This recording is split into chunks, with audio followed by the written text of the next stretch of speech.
me laisse libre pour faire la conférence. Alors, bonsoir à tous. Eh bien, encore une fois, je m'invite chez vous dans votre salon pour cette nouvelle conférence donc, qui s'appelle «L'Église à son chevet». Donc, tout est dans le titre. Vous devriez comprendre tout de suite. On va parler des églises, mais on va parler de l'arrière de l'église. Parfois, on s'arrête, lorsqu'on visite ce type d'édifice, on s'arrête devant la façade, on rentre, on va jusque dans le cœur architectural, mais on ne va pas forcément voir le chevet. Voilà, donc j'avais envie de faire cette petite conférence pour vous montrer un peu l'arrière de nos édifices religieux. Et on va découvrir ensemble leur style, bien sûr, mais plein d'autres choses. Alors l'idée, évidemment, c'est, je ne peux pas faire le tour de toutes les églises de France parce qu'elles sont vraiment nombreuses. Mais en tout cas, comme la dernière conférence, mon but est d'ouvrir une petite bibliothèque avec un rayonnage, de mettre pas mal d'églises déjà dedans ce soir. Et puis au fur et à mesure de vos visites guidées, de vos découvertes, de vos voyages, eh bien vous pourrez compléter cette bibliothèque. Voilà, comme les façades, on a parlé des façades, on parle maintenant de l'arrière des édifices religieux. Voilà, donc eh bien c'est parti pour cette conférence. Alors, le chevet, c'est quoi? Comme d'habitude, je commence toujours par une petite définition. Donc, le chevet d'une église, ça correspond au cœur architectural de l'église, mais vu depuis l'extérieur. Donc, quand vous êtes à l'intérieur d'une église, vous ne pouvez pas voir le chevet. Et quand vous êtes à l'extérieur de l'église, vous ne pouvez pas voir le cœur architectural. Voilà, le chevet, c'est vraiment un terme d'architecture qui est donné au cœur architectural, mais vu depuis l'extérieur. Alors, du coup, il va falloir donner quelques définitions. Le cœur architectural, qu'est-ce que c'est? Le cœur liturgique, l'abside, les absidioles, les chapelles, qu'est-ce que c'est? Donc, avant de rentrer dans le vif du sujet et de vous montrer quelques exemples, eh bien, on va revoir quelques petites définitions. On a la chance en France d'avoir une langue très riche qui est vraiment...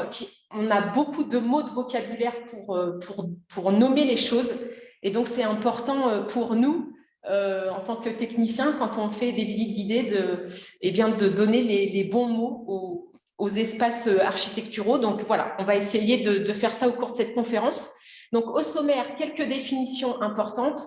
Ensuite, nous verrons le symbole et puis la fonction du chevet, puisque ça sert à quelque chose, ce n'est pas juste là pour être beau. Et ensuite, on verra les types de chevets que l'on peut voir sur le territoire, ainsi que des exemples. Donc, vous avez compris les deux derniers points, type de chevet et exemple, en fait, ce sera lié, puisque à chaque fois, je vais illustrer le style du chevet ou la forme du chevet avec, bien sûr, les exemples. Voilà, donc on va aider notre petit coyote qui est un peu perdu parce qu'il ne sait pas du tout ce que c'est qu'un chevet. Donc, on va lui expliquer tout ça. Donc, quelques définitions importantes. Alors, quand vous êtes à l'intérieur d'un édifice religieux, on peut parler donc du cœur architectural. Comme son nom l'indique, ça va parler seulement d'architecture et pas de symbole ou de fonction. Ça va vraiment parler que des murs, finalement, de l'espace, du volume qu'il occupe. Donc, le cœur architectural, c'est la partie de l'église qui est située au-delà du transept. Et s'il n'y a pas de transept, c'est la partie au-delà de la nef. Et là, vous allez me dire, il y a encore plein de mots que peut-être certains d'entre vous ne connaissent pas. C'est possible.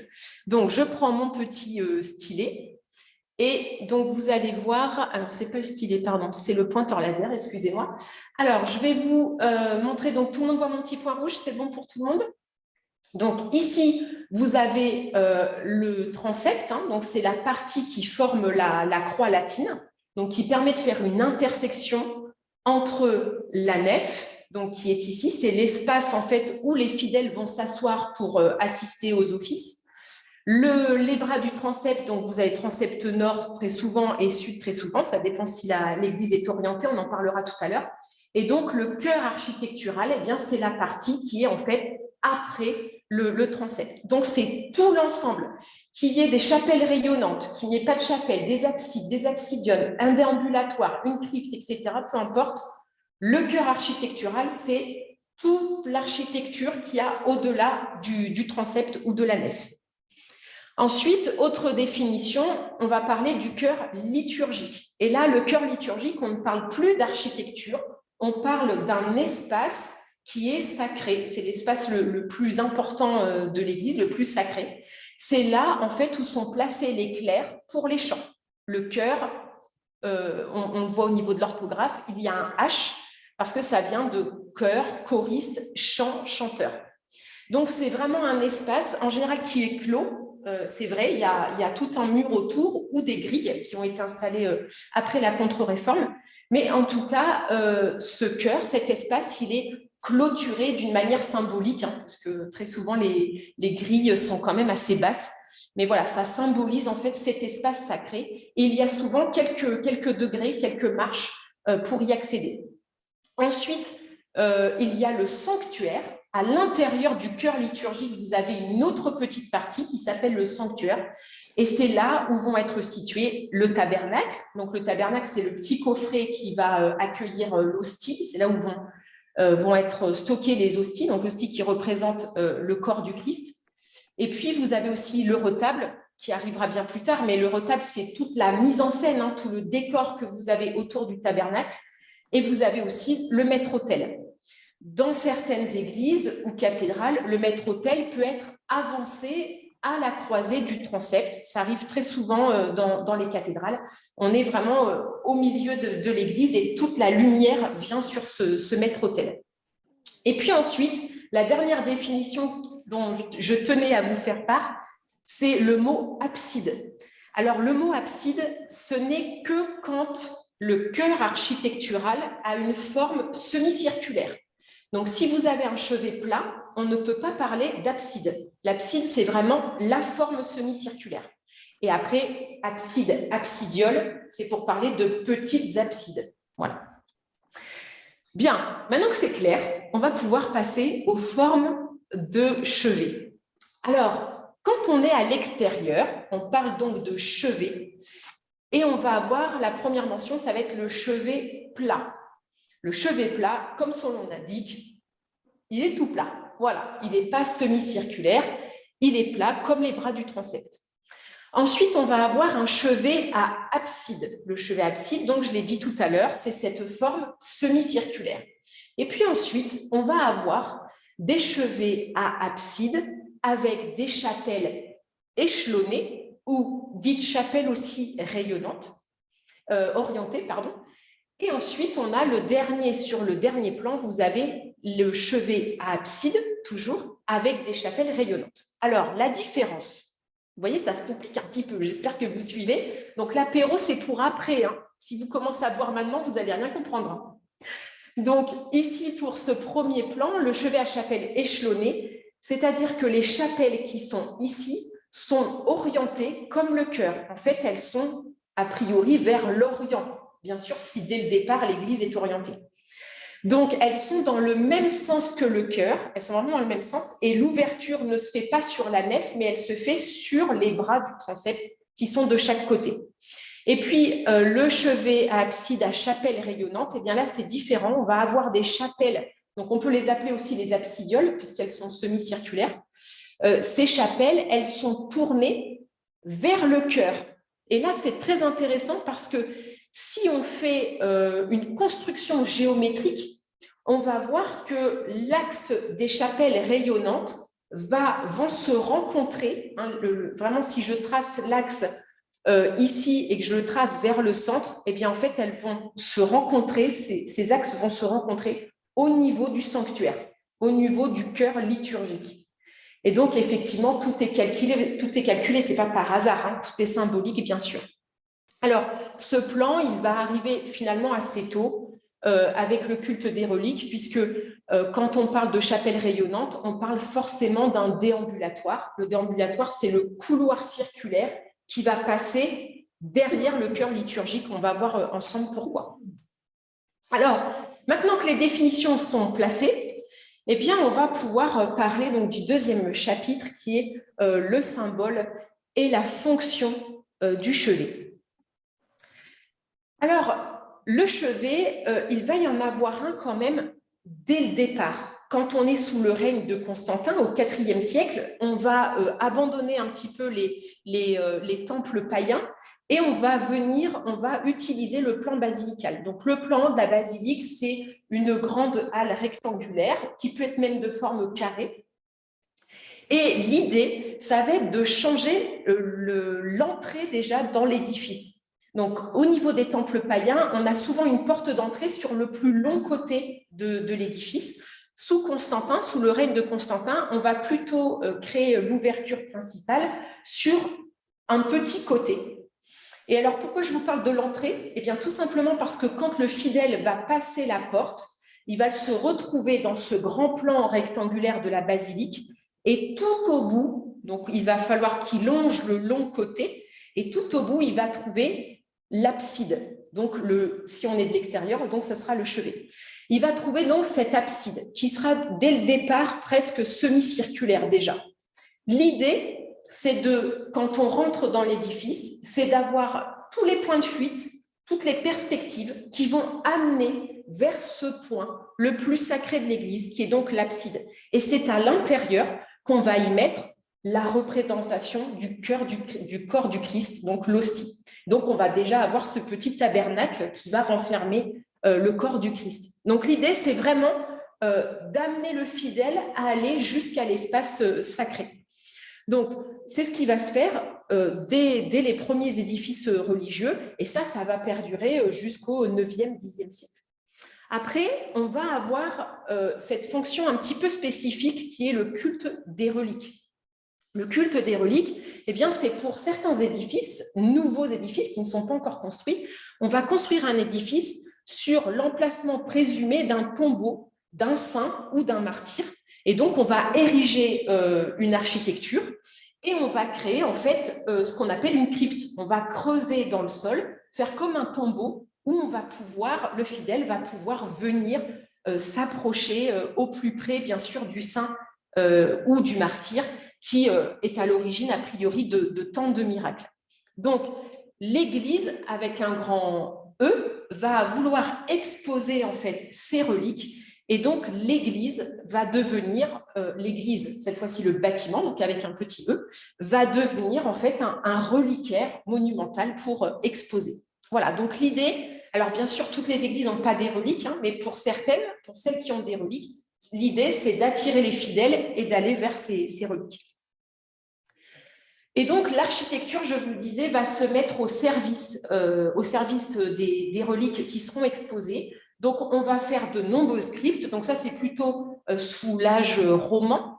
Dans l'architecture gothique, on va un petit peu oublier cette crypte et on va plutôt créer des chapelles rayonnantes avec justement ce couloir qui tourne pour pouvoir y accéder. Et donc, les fidèles vont pouvoir y accéder sans passer par le chœur, tout simplement. Donc, ça crée un détour pour éviter l'espace sacré où le fidèle, bien sûr, n'a pas le droit de rentrer.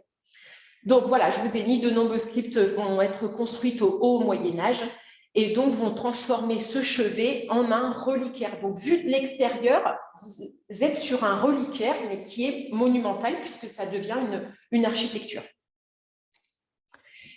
Et donc, va arriver le pèlerinage. Donc, les pèlerins, en fait, vont se déplacer d'église en église, celles qui, bien sûr, ont des reliques et celles qui les exposent. Et on va même avoir cette idée, alors là aussi, on va commencer à orienter les églises, mais j'en parlerai tout à l'heure. Les pèlerins, en fait, ils vont venir. Pour qu'ils viennent, pour les attirer, il va falloir exposer les reliques en premier, c'est-à-dire très rapidement, il va falloir montrer les reliques pour que les pèlerins puissent venir. Donc, la construction de l'édifice va commencer par le chevet, par le cœur architectural, par le chevet, pour pouvoir exposer tout de suite la relique. Et donc, les pèlerins vont venir. Avec les dons monétaires, eh bien, l'Église va récupérer de l'argent et donc le chantier va avancer au fur et à mesure. Donc, on va commencer par le chœur et puis progressivement, on va avancer jusqu'à la nef et jusqu'au portail. Voilà, donc très souvent, il y a des périodes différentes de construction entre le début du chevet, qui est souvent plus ancien, et le portail, par exemple, notamment sur les cathédrales, ça se voit, où le portail, les tours sont faites un petit peu plus tard que le chevet. Voilà. Donc, vraiment, c'est un peu comme un commerce, hein, finalement, les reliques. Plus on a de reliques, alors ça peut être des os, ça peut être des bouts de corps, mais ça peut être aussi les objets qui se rapportent au saint ou au martyr. Et puis, bien sûr, le chevet, c'est aussi le travail de la lumière. Et là, ça va surtout se préciser dans l'architecture gothique, avec donc ces constructions de chevets qui vont être plutôt orientées, c'est-à-dire le cœur architectural s'ouvre sur l'ouest, et donc le chevet, si on ressort de l'édifice, le chevet est plutôt vers l'est. L'idée, eh bien, c'est que quand le soleil se lève, le matin, la lumière, en fait, va pénétrer d'abord dans le chevet, dans l'espace sacré, puisqu'en fait, la lumière, c'est Dieu, hein, c'est la lumière divine, donc c'est Dieu. Donc, la première partie éclairée dans un édifice, et notamment, ça se voit beaucoup dans les cathédrales, parce qu'il y a de très grandes verrières, hein, grâce aux croisées d'ogives, grâce aux piliers, eh bien, la lumière va vraiment pénétrer dans ce sanctuaire, va d'abord éclairer le maître-autel, et puis progressivement, au fil de la journée, le reste de l'édifice sera éclairé. Et voilà, on a vraiment cette différence. D'ailleurs, les grandes baies sont très souvent au niveau du chevet pour avoir beaucoup plus de lumière que dans la nef. Voilà, alors maintenant qu'on a vu tout ce système, et bien, tout cette symbolique, eh bien, on va pouvoir voir donc les types de chevets. Donc, il y a plusieurs exemples. Alors, vous m'excuserez à l'avance si j'ai oublié des églises pour vous typiques, mais n'hésitez pas, vous pourrez toujours les rajouter après en fin de conférence. On pourra échanger sur les églises dont je n'ai pas parlé. Alors, pour les églises paroissiales, donc, on va parler tout d'abord du chevet plat. Ça, c'est, on va dire, le plus facile à décrire. Donc, le chevet est complètement plat, il n'y a pas du tout de forme semi-circulaire. Donc, pour les églises paroissiales, c'est inspiré des premiers édifices chrétiens. On avait, je vous l'ai dit tout à l'heure, hein, ce plan un peu carré ou rectangulaire. On va travailler aussi sur la simplicité, très peu de décors sur ces chevets plats. Il y a quelques exceptions quand même, mais c'est vrai que la plupart du temps, il y a très peu de décors. Et puis, ce chevet plat, il est aussi parfois choisi parce qu'il y a une intégration du nouveau bâtiment dans un maillage urbain qui existe déjà. Quand vous avez très peu d'espace à l'intérieur d'une ville ou d'un village, on ne va pas forcément détruire les maisons autour. Donc, le chevet plat, quelque part, dans quelques circonstances, va s'imposer. Ce chevet plat va s'imposer parce qu'il n'y a pas la place de faire un chevet d'une autre forme. Et puis, pour les abbayes, eh bien, il correspond très souvent à l'art cistercien. Donc là, pour les abbayes, on a de la place, hein, puisque souvent les abbayes sont isolées dans un espace quand même assez grand. Donc, on aurait pu faire des chœurs avec, des chevets avec des chapelles rayonnantes, mais ce n'est pas le cas. On va plutôt s'inspirer de l'art cistercien, où là, on cherche à nouveau encore la simplicité, la sobriété, et puis surtout l'absence de décor sculpté et peint. La couleur est vraiment réservée aux enluminures dans les abbayes. Et la ligne courbe n'est pas autorisée pour les chevets, puisqu'on pense que cette courbe, détourne en fait la pensée de l'idée de Dieu. Donc, il faut vraiment rester très, très simple. Alors, on va voir du coup quelques exemples. Alors, hop. Donc, des exemples avec l'église Saint-Hilaire, donc à Brigueuil-le-Châtre, donc dans la Vienne, qui date du XIe siècle. Et vous voyez ce chevet très simple, un peu comme un mur de maison, un pignon avec vraiment la pointe au niveau de la toiture. Et vous avez 3 baies très étroites. Donc là, il n'y a pas beaucoup de lumière finalement. Donc, vous en avez une plus grande au milieu et puis 2 plus petites. Alors, elles sont quand même très étroites, mais vous voyez, on voit bien l'arc en plein cintre. Hein. Donc là, on est dans de l'architecture romane. Donc, là, c'est vraiment un chevet très simple, facile à reconnaître. Autre exemple, la cathédrale Saint-Pierre de Poitiers qui date du XIIe siècle avec un chœur qui a été refait un peu plus tard. Et là, on a un chevet plat. Alors là, ce qui est intéressant, je vous ai mis une vue un peu éloignée parce que justement, vous allez vous rendre compte du maillage urbain qui est présent. Et vous voyez, cette cathédrale, elle est comme engoncée, elle est enfermée en fait par les maisons qui sont tout autour. Donc, on est arrivé à une époque où il fallait agrandir l'édifice religieux. Donc, on a agrandi au maximum. Et donc, on a voulu un chevet plat pour avoir un maximum de place. Ce qui est intéressant au niveau de l'architecture ici de ce chevet, c'est que quand on l'observe, on devine l'architecture intérieure. Et c'est vrai que c'est la particularité de ces édifices religieux, surtout les cathédrales, elles sont très lisibles. De l'extérieur, vous pouvez deviner l'architecture intérieure. C'est pour ça que je vous ai mis le plan, puisque vous voyez les 3 baies qui sont au premier niveau d'élévation, hein, donc qui sont ici. Et bien en fait, ces 3 baies annoncent les 3 vaisseaux de l'architecture intérieure. Les 3 vaisseaux, vous les voyez ici sur le plan. Ici, donc, de chaque côté, et ici, au milieu, la nef.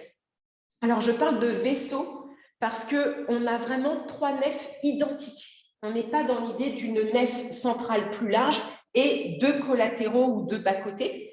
Là, on est vraiment dans 3 nefs de même largeur. Donc, on va appeler ça des vaisseaux. On peut appeler ça aussi une cathédrale halle.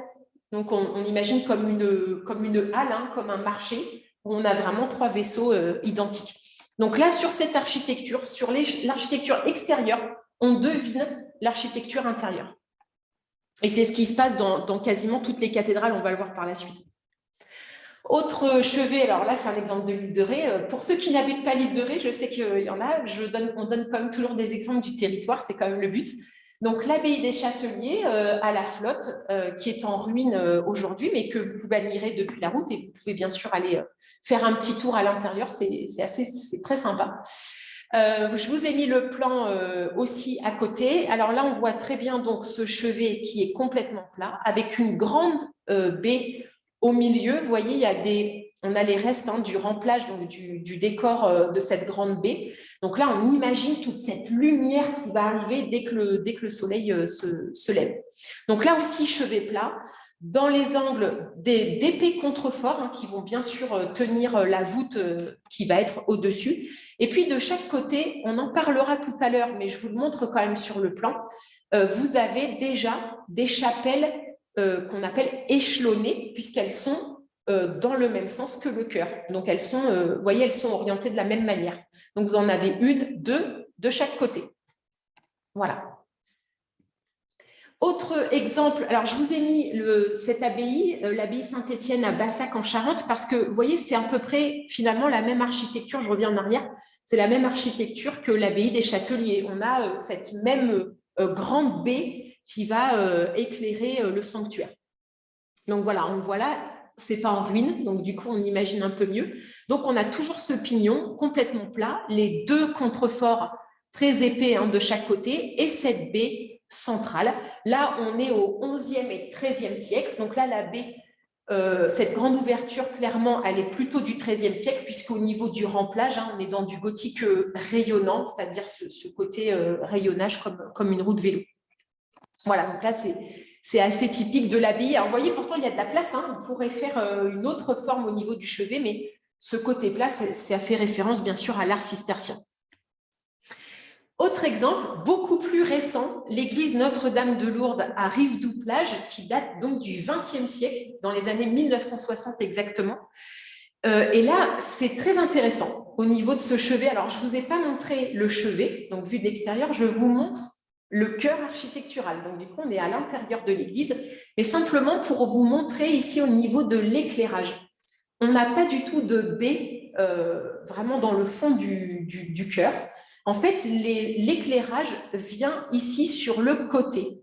Et ce qui est intéressant dans cette architecture très moderne, c'est qu'on ne va pas voir les ouvertures. Les baies, on ne les voit pas. On est obligé vraiment de s'avancer presque à la fin de la nef pour voir les 2 ouvertures. Vous voyez, vous avez ce cadre ici qui fait comme une mise en scène, un peu comme une pièce, comme un théâtre avec des rideaux. On a ce cadre qui va mettre en scène le chœur liturgique avec la croix bien sûr placée au centre. Et vous voyez, ces rayons de lumière ici viennent éclairer. On voit très bien, on pourrait presque tracer une ligne ici de ces 2 baies qui vont venir éclairer bien sûr la partie centrale, le maître-autel. Voilà. Donc là, on reprend la symbolique des édifices plus anciens et on crée aussi ce jeu de lumière. Quand on est dans la nef, on a vraiment on a un clair-obscur finalement, avec ce cadre qui est en contre-jour et la lumière un peu plus blanche qui est derrière.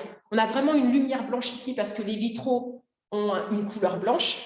Et alors qu'ici, dans la nef, les vitraux sont plutôt dans des tons chauds, dans des tons jaune-orangé. Et du coup, au niveau de la lumière, ça crée évidemment un contraste très important. Donc, c'est moderne, mais n'empêche qu'on est toujours dans la même symbolique. Autre type de chevet, le chevet semi-circulaire, où on dit donc chevet à abside, puisque c'est la forme qui donne ce nom abside.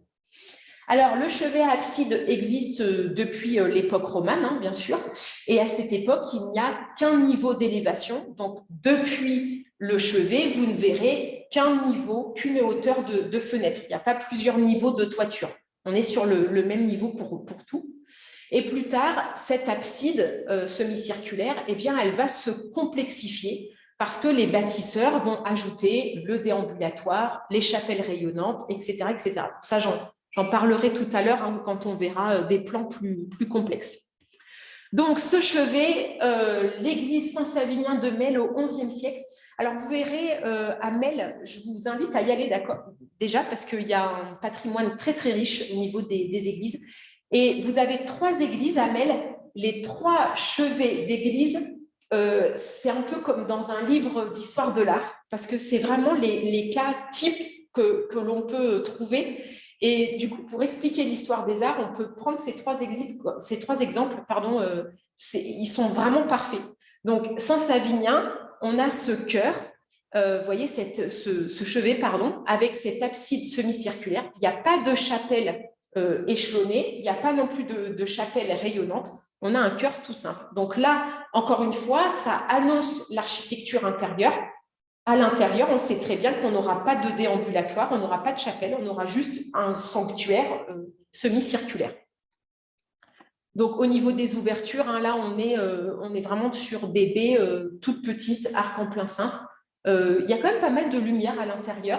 Et vous avez des vitraux. Alors, ce n'est pas du tout la photo qui fait ça, mais vous avez un ensemble de vitraux très modernes. Donc, je vous invite à découvrir.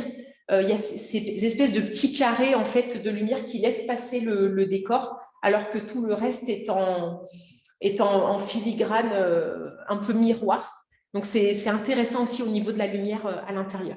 Alors, elle n'est plus utilisée, hein, cette église, pour le culte. Elle est complètement vide et elle sert d'exposition pour l'art contemporain, pour la Biennale. Autre chevet, donc semi-circulaire. Alors là, on le voit très bien, pas de chapelle non plus. Ce chevet, il est intéressant parce que vous avez quand même l'ajout ici de 2 travées. Alors, les travées, ce sont ces espaces plutôt rectangulaires ou carrés qui sont situés entre 2 colonnes. Donc, ça vous donne une idée, ça nous permet de découper l'église, en fait. Hein. Plusieurs travées vont former la nef. Voilà, donc souvent, c'est souligné par des colonnes. Donc, on voit bien ici la première travée, vous voyez, entre les 2 colonnes. La deuxième travée, entre 2 colonnes aussi. Et ensuite, vous avez la forme semi-circulaire, vraiment au bout de ces 2 travées droites. Donc là, on a un chœur qui est très profond et la nef qui est quelque part aussi profonde. Voilà. Ce chevet, il est très intéressant. Vous voyez, vous avez un rythme. Ici, on a fait, les bâtisseurs ont fait cet effort de décoration de créer 3 petites colonnes imbriquées les unes dans les autres avec ce rythme ici horizontal, avec ces larmiers décorés, bien sûr, qui vont venir souligner et rythmer le chevet. Donc, c'est assez sympa à voir, donc n'hésitez pas, hein, c'est en Gironde. Autre chevet, là encore, on a exactement la même chose. Vous voyez toujours ces colonnes, hein, mais qui ne vont pas jusqu'en haut. Donc là, du coup, on peut imaginer que ce chevet a été surélevé. On voit bien ici l'ancienne corniche. Et donc, on a cette élévation. Alors, je n'ai jamais vu l'intérieur. On peut supposer qu'on aurait une voûte ici qui aurait été posée en pierre. Avant, elle pouvait être charpentée, hein, comme une coque de bateau. Mais là, on pourrait imaginer, pourquoi pas, une voûte en cul-de-four avec les retombées. C'est possible, je ne sais pas, mais En tout cas, ça le laisse supposer vu qu'on a surélevé le chevet. Autre exemple avec un chevet beaucoup plus bas que la nef, beaucoup plus petit aussi, très simple au niveau du décor. Vous avez ces contreforts qui viennent rythmer le chevet, mais il y a vraiment une absence ici de décor. On a juste deux baies de chaque côté qui vont venir apporter la lumière au niveau du sanctuaire. Donc là, on est à Bruges et c'est l'église Saint-Pierre. Alors, autre chevet, c'est le chevet donc toujours semi-circulaire, mais cette fois-ci avec des chapelles orientées ou dites chapelles échelonnées. Donc là, on est vraiment avec des chapelles qui sont accrochées au transept et qui s'ouvrent sur le transept. Donc, elles sont dans le même sens que le chevet principal. Voilà, donc elles ne s'ouvrent pas sur la nef, mais elles s'ouvrent sur les transepts ou sur les collatéraux s'il n'y a pas de transept. Alors, exemple, donc l'église Saint-Martin à Landiras en Gironde, qui date du XIIe et puis XIXe siècle parce qu'il y a le clocher devant qui a été refait. Au niveau de ce chevet, là, on voit très bien, c'est vraiment lisible, on voit bien ce chevet principal, enfin l'abside principale, et puis les deux absidioles de chaque côté qui sont éclairées par des baies beaucoup plus petites, mais là, on voit une succession d'ouvertures qui permettent encore une fois de faire entrer la lumière. Vous avez ces contreforts ici, que dans la partie basse, vous voyez qu'elle ne monte pas. Donc, il y a certainement eu ici une reconstruction. D'ailleurs, on voit quand on observe bien les détails, on voit ici les pierres, plutôt des moellons. Moellons, ça vient de la taille d'une main, en fait, ce sont des pierres qui font la taille d'une main. Et ici, sur la partie supérieure, vous avez des pierres de taille, donc des pierres qui sont vraiment taillées, qui sont beaucoup plus importantes. Donc là, on peut imaginer peut-être une restauration, une reconstruction, ou en tout cas une nouvelle élévation qui a été faite un petit peu plus tard. Autre exemple, Aulnay. Alors, si vous ne connaissez pas Aulnay, allez-y, parce que le chevet est très sympa, la façade principale est très sympa, les ouvertures aussi au niveau du bras du transept sont aussi très, très, très belles. Il y a surtout une très belle sculpture romane avec des petits monstres. Voilà, il y a énormément de choses, des joueurs de vielle. Enfin, c'est un vrai régal pour les yeux et pour l'imaginaire, parce qu'on peut imaginer tout un tas d'histoires avec ces sculptures romanes. Donc, n'hésitez pas à aller la découvrir, cette église Saint-Pierre. Et là, au niveau du chevet, on a exactement, on voit bien ce plan avec donc l'abside principale et les absidioles. Mais vous voyez, avant l'abside principale du chœur liturgique, vous avez une travée droite. Vous voyez, on voit bien cet espace qui est droit, avec un pignon en plus qui dépasse. Et derrière, on a vraiment la forme semi-circulaire, donc vraiment l'abside, mais qui est précédée donc, de cette travée droite. Autre exemple, là aussi, je vous invite à y aller si vous ne connaissez pas.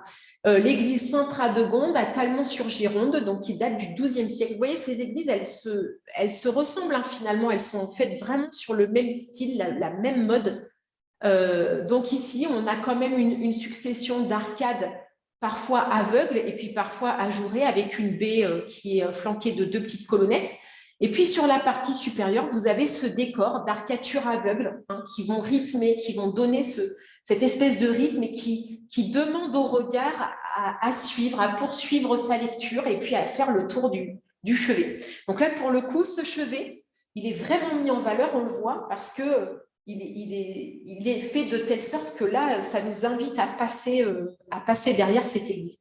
Donc vraiment, l'idée de cette conférence, c'est de vous amener, oui, allez voir des édifices religieux, mais faites le tour, parce que derrière, il y a des choses sympas à voir.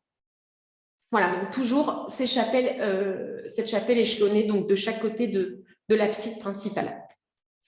Autre exemple, vous voyez, je reviens à Mel. Donc, tout à l'heure, vous avez vu l'abside toute simple, semi-circulaire. Et bien là, pour l'église Saint-Pierre, XIIe siècle aussi, vous avez donc l'exemple des chapelles échelonnées ou orientées. Donc, avec l'abside principale au milieu, très beau décor au niveau de l'arcature, au niveau des baies. Et vous avez exactement la même chose pour les chapelles. Pour les petites chapelles échelonnées, vous voyez, on est dans un modèle réduit. Ici, c'est comme si on avait pris l'abside principale, on la réduit et on la met à côté. Exactement le même décor. Elle est un petit peu en contrebas. Vous voyez, la route est légèrement surélevée. Donc, on peut voir, on est vraiment à hauteur presque de l'arcade des voûtures ici. Donc, c'est sympa de les voir aussi de près. Donc, pareil, vous pouvez y aller. Elle sert aussi d'exposition, cette église. Il n'y a plus de culte à l'intérieur. Autre exemple, alors là, c'est beaucoup plus complexe, pardon. On a aussi des chapelles orientées et là, elles sont au nombre de 6. Donc, je vous ai mis un plan à côté pour bien le voir. Donc, vous avez l'abside principale et vous avez 3 chapelles échelonnées, donc qui sont plus ou moins profondes et qui permettent de faire comme ça un degré, enfin vraiment des degrés. Et donc, vous avez petite chapelle, plus grande chapelle avec, vous voyez, une travée, et puis encore une autre chapelle. Et on le voit bien ici, je vous l'ai mis en vue aérienne, parce que sinon, quand on est vraiment dessus, face, on ne voit pas forcément. On voit bien ces chapelles échelonnées, vous voyez ici, vous en avez une autre ici, et une autre toute petite ici. Donc, on a vraiment cette idée de graduation, et on va vers la partie la plus sacrée de l'Église. C'est bon pour tout le monde suit, c'est pas trop... Ça va? C'est pas trop difficile. Alors, je me répète un peu finalement, mais tous ces exemples, c'est simplement pour vous donner envie, c'est pour remplir votre bibliothèque et vous donner envie d'aller voir tous ces édifices. Alors, type de chevet, donc là, le chevet va vraiment se complexifier. Il va se compliquer à l'extérieur parce qu'il devient plus compliqué à l'intérieur. Le cœur architectural devient plus compliqué, l'architecture est compliquée, donc forcément le chevet à l'extérieur va être à l'image de ce qu'il y a à l'intérieur. Donc ici, on est dans le chevet semi-circulaire avec donc des chapelles rayonnantes. Donc les chapelles sont toutes tournées vers le cœur. Et c'est là, du coup, qu'on va créer un déambulatoire. On va arrêter de construire des cryptes et on va créer ce couloir qui va permettre aux pèlerins ou aux fidèles de contourner le chœur, de passer derrière et de pouvoir accéder à chaque chapelle. Donc, on va avoir des autels secondaires, on va avoir des reliquaires secondaires et ça va permettre d'avoir un maximum de fidèles. Il faut bien sûr imaginer aussi l'édifice religieux à l'époque comme un lieu de passage. Il y a toujours beaucoup de monde dans les églises au Moyen-Âge et dans les cathédrales aussi. On a beaucoup de gens qui viennent pour prier. Les jours de marché, les gens traversent l'église. On a même des animaux, des poules qui peuvent traverser l'église. Enfin voilà, c'est vraiment un lieu de vie. C'est comme les cimetières qui étaient attachés aux églises. Finalement, c'était vraiment des lieux de vie où il y avait énormément de passages. Donc le déambulatoire va servir à ça. Et le déambulatoire, parfois, est même double. Vous avez 2 couloirs vraiment qui se suivent. Alors, quelques plans pour vous présenter les différentes manières de faire des chapelles rayonnantes. Alors, par exemple, ici, vous voyez sur ce plan, les chapelles rayonnantes ne se touchent pas. C'est-à-dire qu'elles sont écartées autour du chœur, autour de l'abside principale. Elles ne se touchent pas et elles sont séparées par des grands contreforts qui vont venir, bien sûr, tenir le mur. Parce qu'il ne faut pas oublier qu'ici, on est voûté. Alors, les petits croisillons que vous voyez sur les plans, c'est en fait le tracé de la croisée d'ogive qu'on a au-dessus de la tête quand on est à l'intérieur. Donc, bien sûr, ces contreforts tiennent la poussée qui est exercée par les croisées d'ogive. Je vous rassure, je ne refais pas ma conférence du mois de novembre ou du mois de décembre, je ne sais plus, qui parle de la voûte d'ogive justement et de ses constructions. Donc, ces chapelles ici, elles ne se touchent pas, elles sont toutes petites. Vous verrez une photo tout à l'heure de l'extérieur. Elles sont vraiment petites, on ne rentre pas à l'intérieur en fait. On a un hôtel secondaire et c'est tout. Il n'y a pas d'espace pour rentrer. Ici, au niveau de Vézelay, au niveau des chapelles rayonnantes, vous voyez, on peut circuler en fait d'une chapelle à l'autre. Elles se touchent. Et ce qui fait que l'abside semi-circulaire, qui est ici en fait à la base, elle n'est plus visible de l'extérieur. On ne la voit plus puisque toutes les chapelles sont autour, un petit peu comme une fleur, un peu comme des pétales. Donc là, on est au XIIe siècle. Ici, pour ces 3 plans, ce que je voulais vous montrer, c'est des petites particularités parce que, bien sûr, on est dans l'idée des chapelles rayonnantes, mais chaque bâtisseur va faire un petit peu son plan, va faire un petit peu sa mode. Et donc, vous avez des chapelles, vous voyez ici, rayonnantes, vous en avez 3. Et la chapelle axiale, qui est dans l'axe de la nef, elle va être plus longue. Donc, vous voyez, il y a deux travées, vous voyez, deux espaces rectangulaires, donc voûtés d'ogive aussi. Et puis ensuite, vous avez l'absidiole de cette chapelle axiale. Donc, ça crée une partie plus longue pour cette chapelle axiale, qui est bien sûr plus importante que les autres chapelles.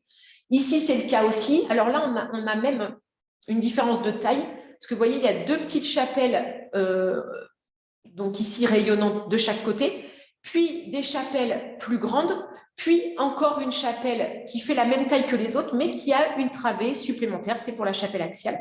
Et puis ici, on a un peu comme un gant avec des doigts, où là, on a pour chaque chapelle une travée supplémentaire, sauf ici, vous en avez, regardez bien, 1, 2 et 3. Donc, on est vraiment dans une chapelle axiale qui est très longue, qui est très profonde. On pourra voir tout à l'heure les vues aériennes. Alors, des exemples, donc Saint-Hilaire-le-Grand à Poitiers du XIe siècle. Donc, sur cette vue aérienne, on voit très bien les chapelles rayonnantes. Et là, pour faire un peu plus compliqué, non seulement il y a des chapelles rayonnantes au nombre de 4, mais vous avez en plus des chapelles échelonnées, des chapelles orientées, puisque ces chapelles ici s'ouvrent sur le bras du transept. Donc, vous voyez, on peut avoir on peut avoir les différents chevets mélangés.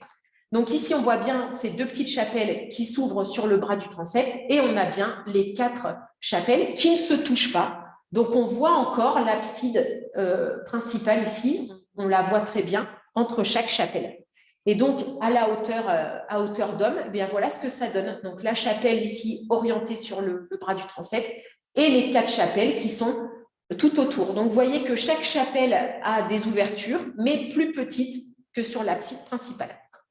Et là, au niveau de l'élévation, on voit le déambulatoire. Donc, en fait, là, encore une fois, l'architecture extérieure, le chevet, vous donne le plan intérieur. Ici, vous avez la hauteur sous voûte des chapelles.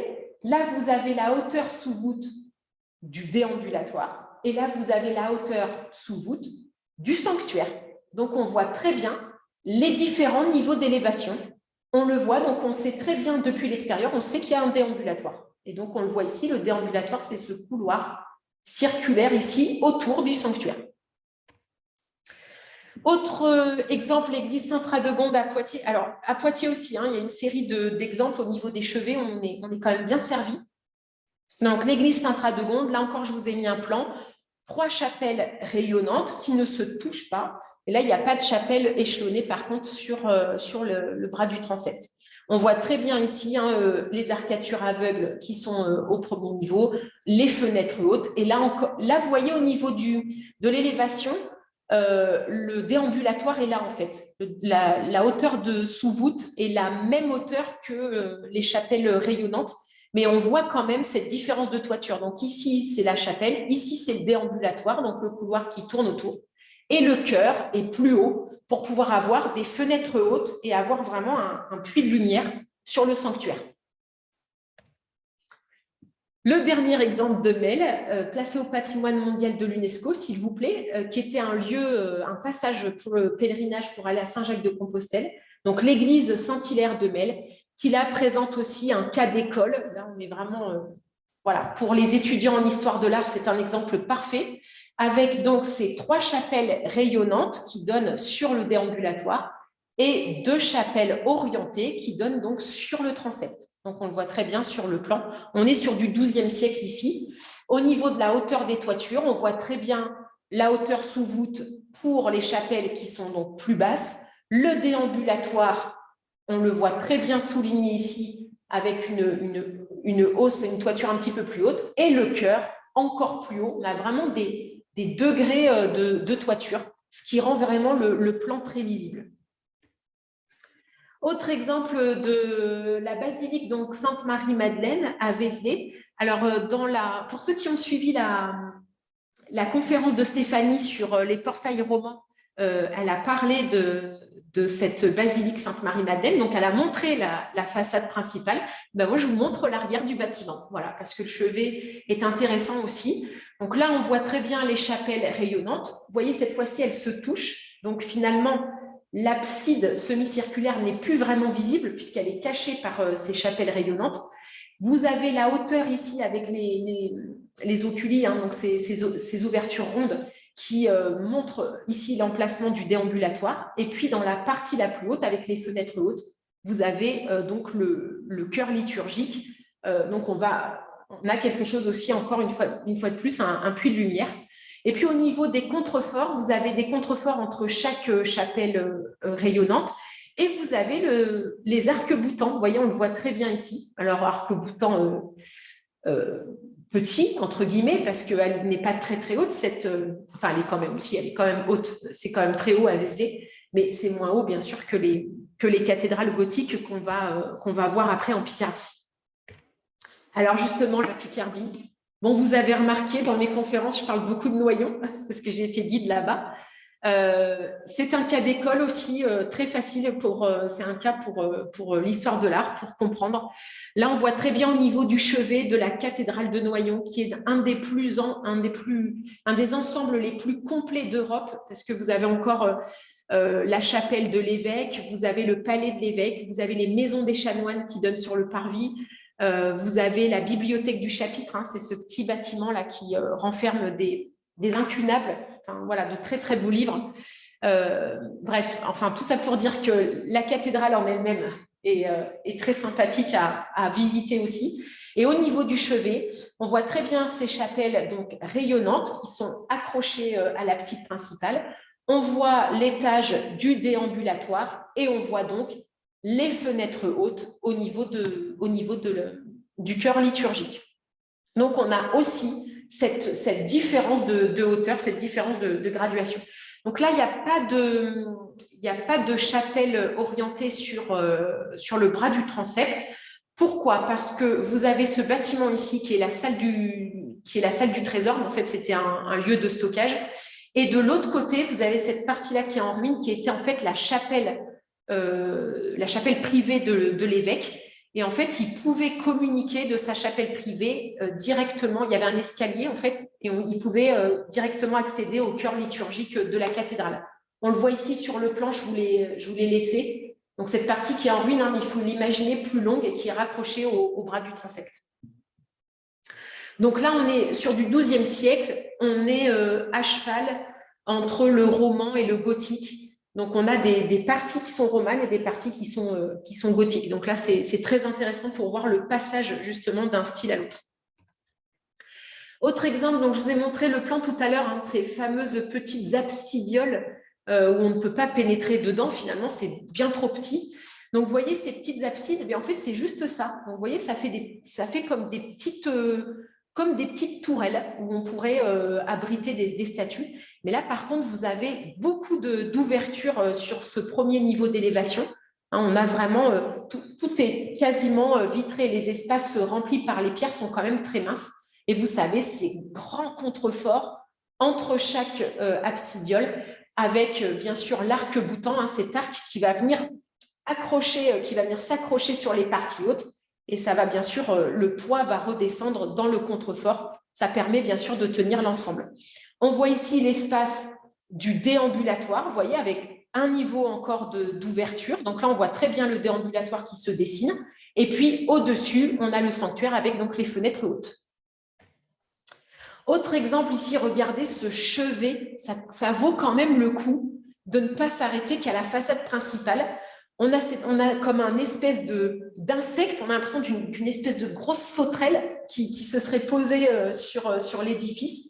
Les arcs-boutants, là, on appelle ça une forêt d'arcs-boutants qui vont venir accrocher l'architecture dans les parties hautes et qui vont venir donc redescendre dans ces contreforts qui sont placés en fait entre chaque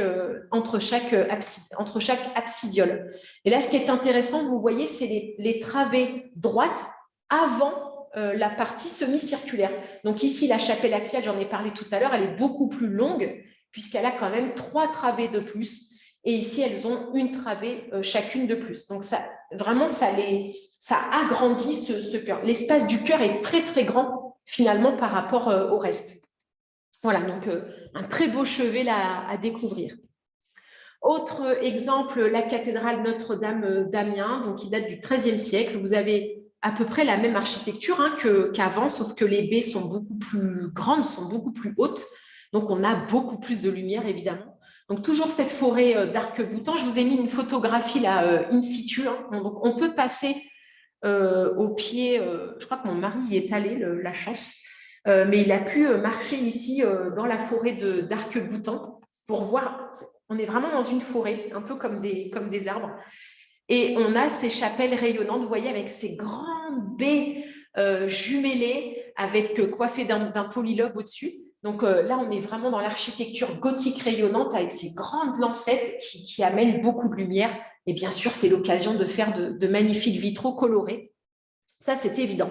Alors là, on ne voit pas le déambulatoire parce qu'en fait, il est au même niveau. Oui, c'est ça. Il est au même niveau que les chapelles rayonnantes. Donc là, vous avez les chapelles rayonnantes et ensuite, vous avez tout de suite le niveau des fenêtres hautes. Parce qu'en fait, au niveau du déambulatoire, vous avez le triforium. Donc le triforium, pour resituer, pour ceux qui n'ont pas suivi ma conférence il y a un moment, c'était sur les voûtes. Le triforium, en fait, c'est un passage qui est aménagé dans l'épaisseur du mur et qui va créer un rythme tout autour. À l'intérieur de l'église, ça va créer une série d'arcatures. Donc, ce triforium, il peut être aveugle ou il peut être ajouré. Et à Amiens, c'est le cas, il est ajouré. Donc, on a des baies qui sont entre le premier niveau et le niveau de fenêtre haute. Donc, ça apporte de la lumière. Et c'est dans ce triforium que vous avez un chaînage. Vous avez des barres métalliques qui sont là dès la construction, qui servent de ceinture pour éviter que l'édifice s'écarte, tout simplement. Donc, le triforium sert aussi à ça. Et autre exemple du XIVe siècle, donc ici, vous êtes à l'abbaye Saint-Ouen à Rouen. Et là, c'était surtout pour vous montrer la taille des ouvertures que vous voyez ici. Donc, elles sont quand même très, très grandes. Donc, on a un maximum de lumière dans les chapelles rayonnantes. Au niveau du déambulatoire, il est au même niveau certainement que les chapelles. Et vous avez les fenêtres hautes, donc qui permettent toujours d'éclairer le sanctuaire. Vous voyez, c'est toujours un peu la même chose finalement, mais chacun va faire son style, chacun va faire son dessin d'architecture. Ensuite, vous avez les types de chevets, donc on dit à pans ou polygonaux. Donc, c'est des pans coupés, tout simplement. Donc, ce n'est pas semi-circulaire, c'est des pans coupés. Donc, le chevet abside semi-circulaire, il existe déjà, bien sûr. Ça va plutôt être une mode, en fait, finalement, le pan coupé. C'est aussi plus facile à construire parce que dans les angles des pans coupés, on va avoir des contreforts ou des colonnes qui vont permettre de maintenir l'édifice. Donc, ça va plutôt être des modes. Enfin, en tout cas, on a quand même quelques exemples par chez nous. Donc, l'église Saint-Radegonde à Poitiers, on voit très bien les pans coupés entre chaque contrefort qui partent du bas et qui vont jusqu'à la toiture. On a cette série d'ouvertures, parfois aveugles et parfois complètement ouvertes. Mais voilà, là, on a vraiment des pans coupés. Donc, on voit le déambulatoire, bien sûr. Autre exemple, ici, l'église Saint-Pierre à Nantes, donc dans l'Aveyron, 12e et 14e siècle. Donc là, au niveau du pan coupé de l'abside, on voit très bien ce pan coupé ici, et vous avez ces gros contreforts qui viennent tenir l'édifice. Petite série là, sympathique d'arc en plein cintre avec des petites colonnes, elles sont toutes mignonnettes. Voilà, et puis cette baie qui est flanquée, un peu comme l'église Saint-Pierre à Mel, on a ces deux petites colonnes qui viennent flanquer la baie. Pareil pour les absides, pardon, je n'ai pas parlé des absidioles orientées, donc qui s'ouvrent sur le bras du transept. Et là, on voit très bien le pan coupé. Là, il n'y a pas de contrefort, on est moins haut quand même. Autre exemple, l'église Saint-Jacques à Béziers, 12e et 15e siècle. Pareil, pan coupé aussi. Alors là, c'est assez intéressant au niveau du décor. Parce que vous voyez, la colonne, elle ne va pas jusqu'en bas.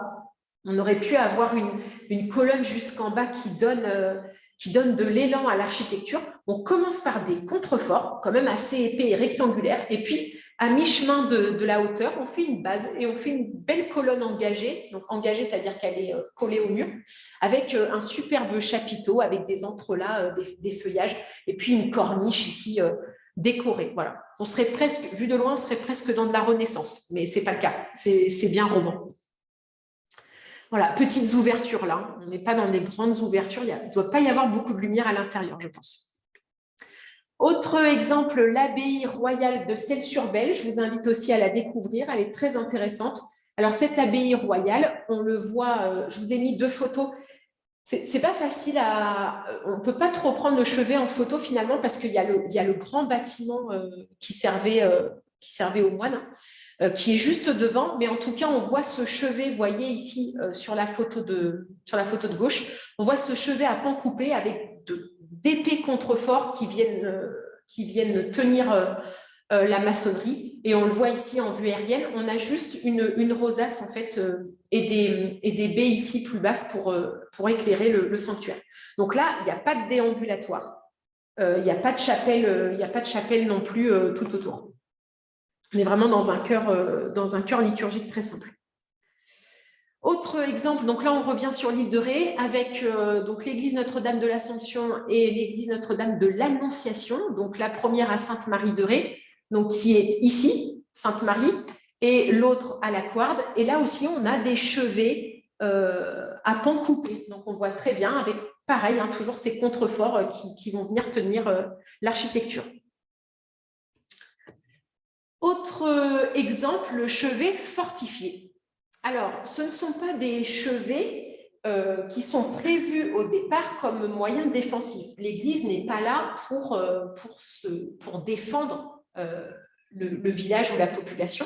Donc, ça veut dire qu'à un moment donné, l'Église qui a un chevet fortifié ou un clocher fortifié, eh bien, ça veut dire cette Église, à un moment donné, elle a changé de fonction.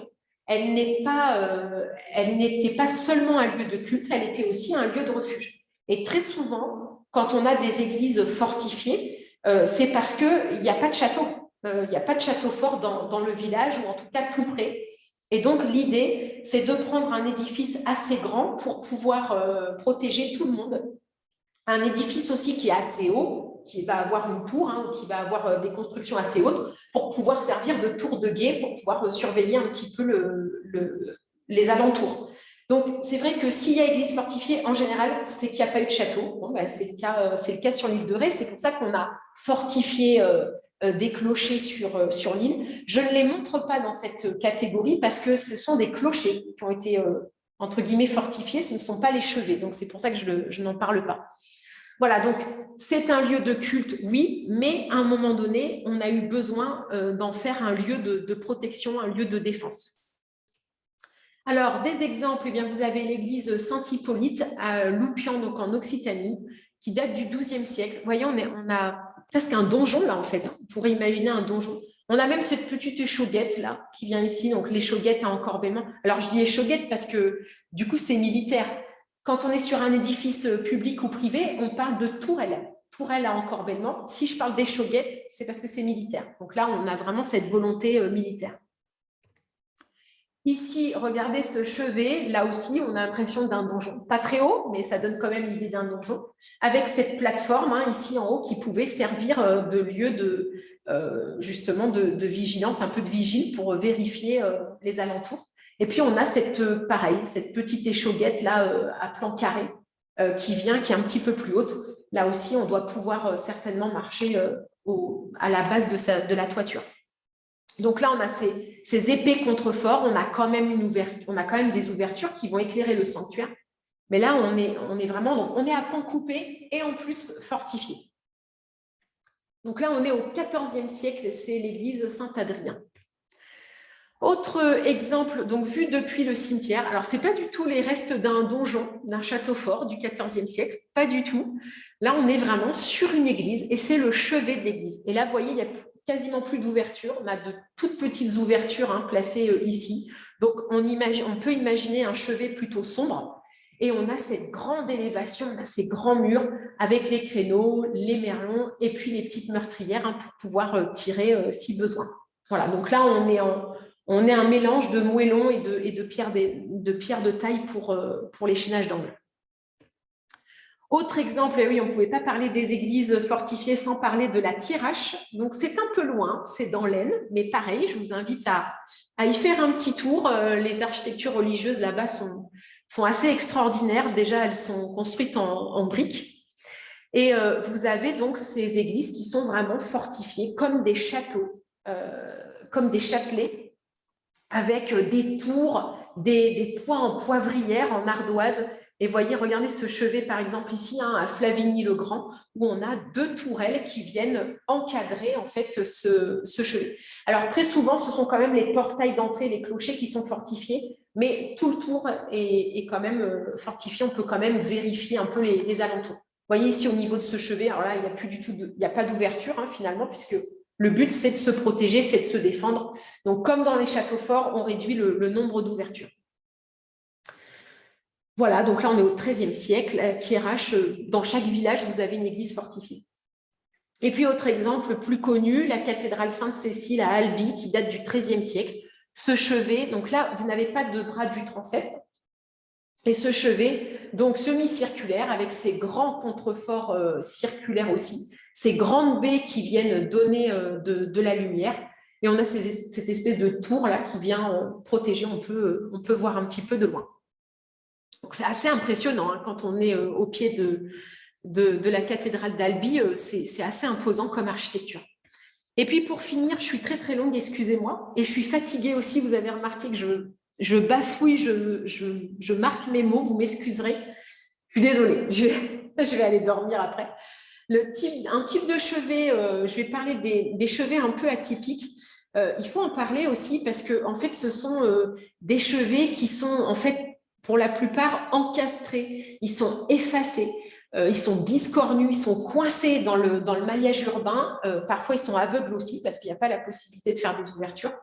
Et ce n'est pas du tout une volonté liturgique, ce n'est pas du tout une volonté de la religion chrétienne, c'est plutôt que le maillage urbain déjà existant contraint en fait la forme du chevet. Donc, ça crée des chevets un peu atypiques. Quand on passe derrière, quand on arrive à le voir, ben, c'est un peu bizarre.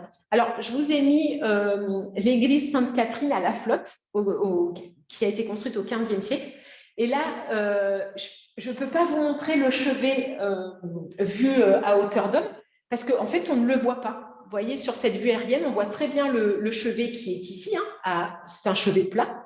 Ici, on a les 2 sacristies de chaque côté. On a 2 salles, en fait, qui permettent de stocker les outils liturgiques. Et là, vous avez, en fait, des maisons qui sont adossées au chevet. Donc là, clairement, on pourrait dire qu'il n'y a pas de chevet. Enfin, en tout cas, on ne le voit pas. Voilà, donc 15e siècle, là, on a la flotte. Autre chevet atypique, là, je ne parle que de l'île de Ré parce qu'il y a des chevets un peu bizarres. Regardez l'église de Saint-Clément, donc à Saint-Clément-des-Baleines, c'est la photo qui est à gauche. Alors, vous avez un chevet semi-circulaire, mais qui se ferme un peu. Vous voyez, on n'a pas seulement un demi-cercle, on a un demi-cercle qui continue un petit peu. Donc, on a cette idée-là de cercle qui rentre un petit peu dans la nef. Et puis, je ne sais pas pourquoi, dans l'axe de ce chevet, vous avez le clocher. Voilà, donc le clocher, souvent, soit il est à la croisée du transept, soit il est devant en façade. Et bien là, le clocher, il est à l'arrière. Voilà, donc c'est un peu particulier. Vous avez 2 petites baies de chaque côté qui permettent d'éclairer le sanctuaire, mais vous n'avez pas de baie axiale puisqu'il y a le clocher. Sur la photo de droite, vous voyez l'église Sainte-Eutrope, les portes en ré. Donc là, c'est une église qui a été agrandie, qui a certainement même changé de sens parce qu'elle était trop petite. Elle était trop petite, donc elle a été réaménagée. Et là, vous avez un chevet aveugle. Un chevet plat aussi, mais vous avez quand même les parties ici sur les côtés qui sont arrondies et vous n'avez pas du tout d'ouverture dans ce chevet. Donc, la lumière ne vient que sur les côtés de l'église. Donc là, on est dans un plan rectangulaire. Autre exemple, Saint-Martin, donc l'église Saint-Martin à Saint-Martin-de-Ré, c'est pas difficile à retenir, donc il date du XVe siècle et ce chevet, il est quand même assez bizarre, il faut l'avouer. Donc vous avez cette petite abside là, semi-circulaire, mais pareil, qui est coincée derrière la sacristie. Donc, c'est un peu imbriqué, les choses sont un peu imbriquées les unes dans les autres. Et très souvent, ce chevet, on ne le voit pas parce que quand on passe derrière, là, on a des maisons à colombage, on a une petite placette, donc c'est très joli. Et on ne fait pas du tout attention au chevet qui est de l'autre côté. On va plutôt regarder les portails qui correspondent au bras du transept, qui sont de la fin du 15e. C'est plutôt ça qui va attirer l'œil au niveau de l'extérieur de l'église de Saint-Martin. Mais ce chevet, voilà, je n'ai pas de mots pour le décrire. C'est assez bizarre finalement. Et autre chevet, et ça sera mon dernier, c'est le chevet de l'église d'Ars-en-Ré. Alors, là, c'est quand même un peu particulier parce qu'il y a une petite ruelle donc, qui permet de faire le tour de l'église. Cette église, elle est très connue par rapport au clocher d'Ars-en-Ré, c'est le seul qui a gardé sa couleur noir et blanc, donc ça servait d'amer, de repère pour les bateaux. Et donc, on parle beaucoup du portail roman avec de superbes sculptures, on parle beaucoup du clocher noir et blanc, mais très peu font le tour pour découvrir ce chevet extraordinaire qui vous présente un peu comme s'il y avait 2 niveaux d'élévation. Cette espèce de chose-là, on a l'impression que c'est une petite absidiole, vous voyez, c'est une petite chapelle qui vient se greffer sur l'abside principale. Mais finalement, non, ce n'est pas du tout une chapelle, c'est en fait un couloir qui circule derrière le chœur liturgique. Ça ne peut pas être emprunté par les fidèles, par les croyants, c'est vraiment un tout petit couloir. Ça permet juste, vous voyez, quand on est ici sur le plan, ça permet juste de la sacristie, d'accéder, de faire le tour et de ressortir ici dans cette partie-là du chœur. Voilà. Donc, de l'extérieur, on a quand même cette volonté de faire une architecture quand même esthétique. Finalement, il y a cette toiture qui est faite en pierre. Au niveau de l'abside principale, on ne le voit pas là sur la photo, mais c'est en pierre aussi, en forme d'écaille de poisson. Vous avez ces 2 baies qui vont éclairer le sanctuaire, mais il y a cette espèce d'appendice là, on a l'impression que c'est une absidiole, mais ça n'en est pas, ça cache juste un petit couloir pour passer derrière le retable du chœur. Voilà, je vous remercie pour votre attention. Encore une fois, je m'excuse d'avoir buté un petit peu d'avoir accroché les mots ce soir. Je finis toujours mes conférences par une citation. Donc, en voici une que j'aime beaucoup, qui n'est pas du tout, évidemment, de l'époque des églises que j'ai présentées, mais c'est pas grave, parce que je trouve que ça va avec. C'est Le Corbusier qui dit que l'architecture est le jeu savant, correct et magnifique de formes qui sont assemblées dans la lumière. Voilà, et là, pour un chevet, je crois qu'il n'y a pas meilleure définition. Je vous remercie pour votre attention. Si vous avez des questions, n'hésitez pas, vous pouvez rallumer vos micros ou communiquer avec les messages écrits. Si vous avez des questions, des anecdotes à raconter, peut-être parler d'édifices que vous avez vus en cours de visite et dont vous avez envie de parler. Voilà, c'est le moment des échanges. Merci pour votre attention. Comme toujours, c'est passionnant, et donc ça nous oblige à aller se balader à Mel avec grand plaisir et revoir. Ah oui, il faut y aller. Ouais. Mais merci, c'est toujours très chouette. Merci.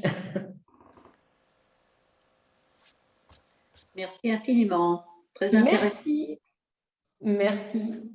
Alors, juste pour information,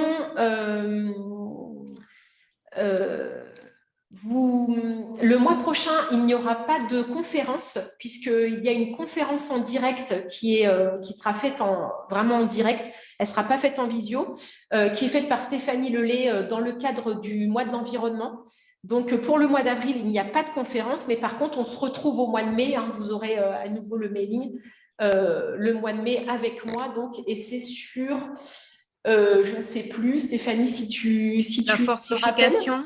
Ah oui, c'est vrai. C'est les fortifications, pardon. Donc, ça s'appelle À l'attaque. Et on fait toute l'évolution de l'architecture militaire, de la mode féodale jusqu'à la ville fortifiée. Donc là, il y en a pour 3 heures. Voilà, donc réservez bien votre soirée, ça sera au mois de mai. Il y a une main levée. Ah, il y a une main levée. Alors. Oui, Bravo Hélène pour ce travail très Merci. intéressant. Tu as parlé de la cathédrale Saint-Étienne de Bourges, Oui, et où on l'a vu, on a vu très bien le chevet. oui. Oui, je ne sais pas où il est. On va y retourner. Non, mais on va y retourner comme ça. C'est plus simple peut-être pour tout le monde. Non. Alors, je l'ai mis. Voilà. Voilà, c'est ça. Ouais. C'est ça. Alors, c'est un exemple très intéressant pour voir les problèmes qui se posent de l'agrandissement d'un édifice en milieu urbain. Parce que la cathédrale de Bourges, c'est une cathédrale qui en volume est plus grande que Notre-Dame de Paris. Et elle est construite sur le rocher, à la limite du rocher. Et quand on a voulu l'agrandir,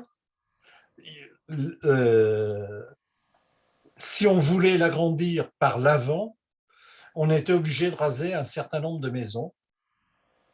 Et si on voulait l'agrandir par l'arrière, Ouais. le problème qui se posait, c'est qu'on était en limite du rocher et que 20 mètres, 15-20 mètres après, on avait le rempart gallo-romain, mais qui était en contrebas de 6 à 7 mètres.